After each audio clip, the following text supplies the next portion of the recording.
Rahul Mittra? Yes, yes. Rahul, I was living under the assumption, and perhaps you were also, that once COVID is gone, we will have to, or we will eventually get rid of masks. But apparently that's not the case. You live in Vasant Vihar, a very posh colony, but you're breathing the same air as the rest of Delhi. It really doesn't put your tax money or your property tax to good use. Well, as you know, I'm probably one of the few filmmakers who works in Mumbai and prefers to stay in Lutyens Delhi. And I've been almost 15 days a month I'm traveling. And once I come, especially during these months when I land in Delhi, Jammu and Kashmir last week I landed from there, and Norway before that, or wherever I come from, the moment I'm out of the airport, it's like I'm hit from all sides.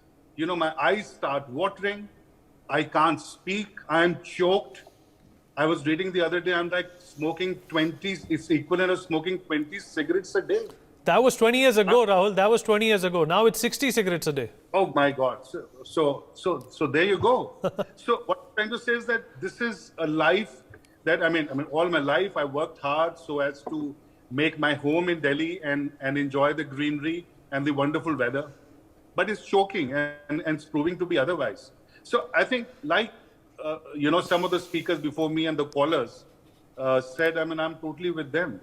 It can't be one person's agenda. I think everybody has to come together.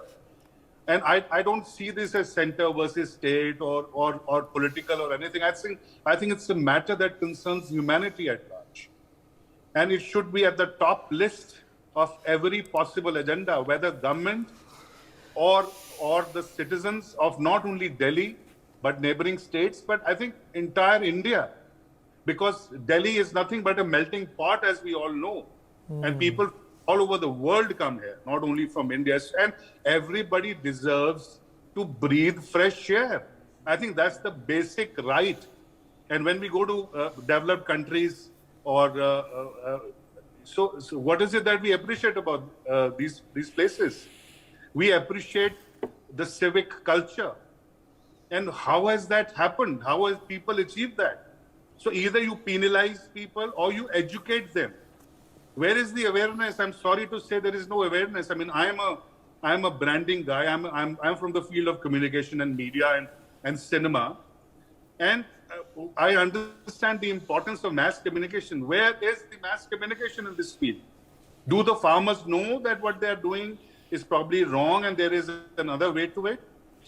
Has somebody reached out to them the rest of the months that this is a way? Are there any films that are made? Is there anything happening at the village level? There is no sensitization to this. This is atrocious. Absolutely. And I'm willing to, I just did a campaign for Arunachal Pradesh and so many other campaigns I've done. I love to do this campaign free of charge. All of us should come together and, it's only the lame that blames. I think we should stop this blame game and come together and save humanity. Let's stop choking, for heaven's sake. Okay, all right, great points, Rahul. Remember the fundamentals, right? If a government or if a party is not able to take care of you, is not able to keep up its promises, is not able to take care of your health, is not able to give you the environment where you can flourish and prosper, then that government should be booted out. I'm not talking about just the pollution and the Aam Aadmi Party government in Delhi. I'm talking about this as a thumb rule everywhere. This is the basic, right? Absolutely, Vineet. I think your question is the answer. If any government, and I'm just talking from a very apolitical point of view at the moment, just asking for my basic right to breathe and to live peacefully, and not being able to choke myself each time I'm out or I reach Delhi. And like Mr. Rao said and others said, what about the poor people on the road? And what about the animals? What about the poor dogs and the birds?